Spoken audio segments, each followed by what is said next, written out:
నమస్తే.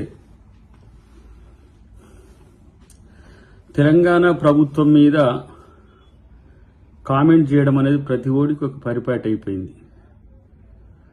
మొన్నోడు, నిన్నోడు, నేడోడు అన్నట్టు పార్లమెంటు సాక్షిగా విజయసాయిరెడ్డి మాట్లాడిన మాటలు కనుక చూస్తే ఒక రాజకీయ అజ్ఞానిగా, మరి పెద్దల సభకు ఎట్ట ప్రాతినిధ్యం వహిస్తుండో నాకు తెలియదు, కానీ ఇంత అక్కసు తెలంగాణ ప్రభుత్వం మీద ఎందుకు? మోడీ ప్రాపకం పొందాలనుకుంటే, మోడీ కాడ మార్కులు ఎక్కువ వేసుకోవాలనుకుంటే ఏర్పడ్డ ప్రభుత్వాలను కూలగొడతామని చెప్పి నిండు సభలో మాట్లాడమా? నీకు ఏ రాజకీయ తెలివి ఉందో ఇప్పుడు అర్థమవుతున్నది. Chartered accountant turned political leader, లేకపోతే జగన్కు సలహాదారుగా ఉన్నట్టుగా ఉండి